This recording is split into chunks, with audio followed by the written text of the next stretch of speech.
This is a common round outdoor thermometer used in the U.S. for weather measurements.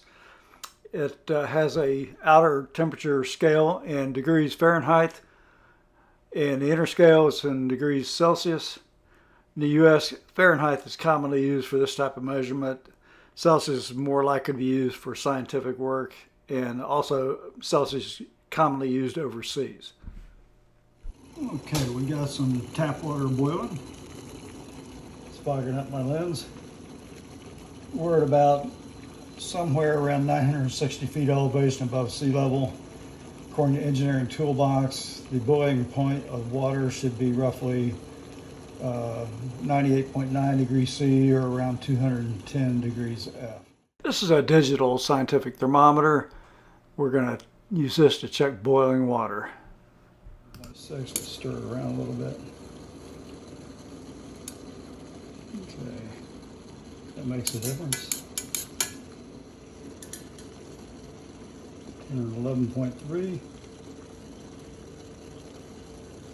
Okay, I'm going to call that 211.3. Let's put it back on C. 99.6. 99.5. That's going to be about it, 99.6. So, with the higher elevation, reduced air pressure, and the thermometer is only accurate to plus or minus 1 degree C and about plus or minus 2 degrees F. So that's about as close as we're going to get. So what's the difference between degrees C, which is Celsius, and degrees F, which is Fahrenheit? Let's take a look at it. According to Wikipedia, the Fahrenheit temperature scale is named after physicist Daniel Gabriel Fahrenheit. He was a German scientist born in 1686, actually born in Poland. It uses the symbol degrees F for the units. It's an arbitrary scale with the freezing point of pure water set at 32 degrees F and the boiling point of water set at 212 degrees F. Now that's at 1 atmosphere of air pressure, which is at sea level. The Celsius temperature scale was originally known as centigrade, but was later named after a Swedish astronomer, Anders Celsius, born in 1701. The arbitrary scale uses degrees C for the units, with the freezing point of water set at 0 degrees C and the boiling point of water set at 100 degrees C. It is important to note that the freezing point of water can be lowered by impurities, such as putting salt on ice or adding ethylene glycol antifreeze to your car's cooling system to lower the freezing point. The boiling point of pure water is lower at altitudes higher than sea level, where the air pressure is lower. Impurities can also change the boiling point of water. Ethylene glycol antifreeze increases the boiling point of water.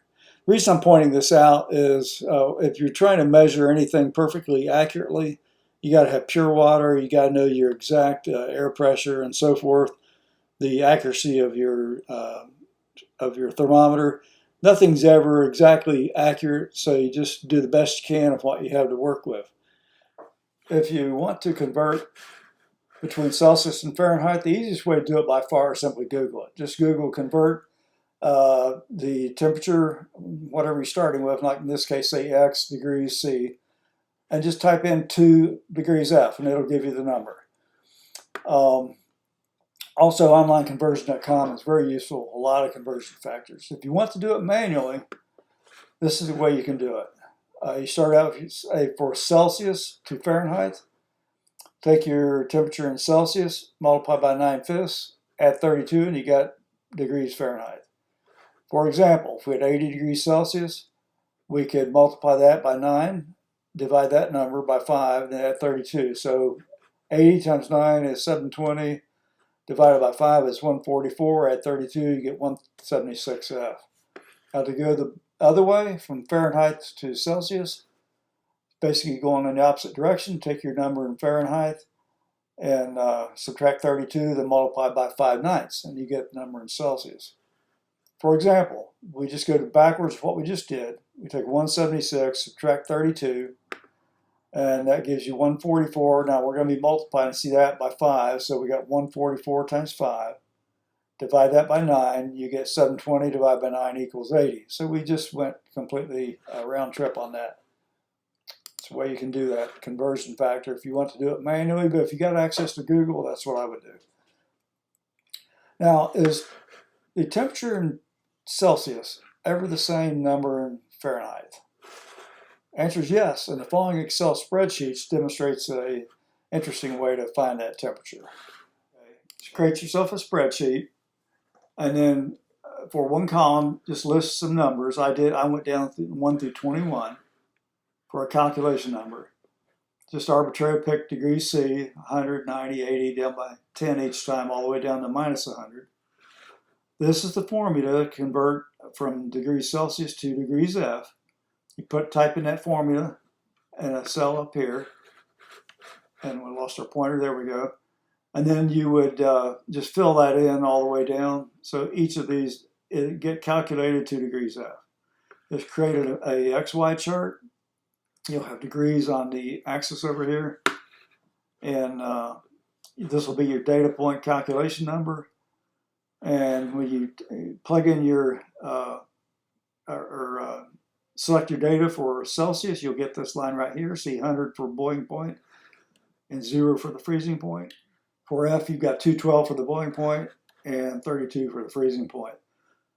Those lines, when they're extrapolated on out, they cross at minus 40. So minus 40 Celsius is the same as minus 40 Fahrenheit, which to me is fascinating. I first learned this a long time ago when I was taking chemistry classes, and we were putting dry ice and acetone. It gets real cold.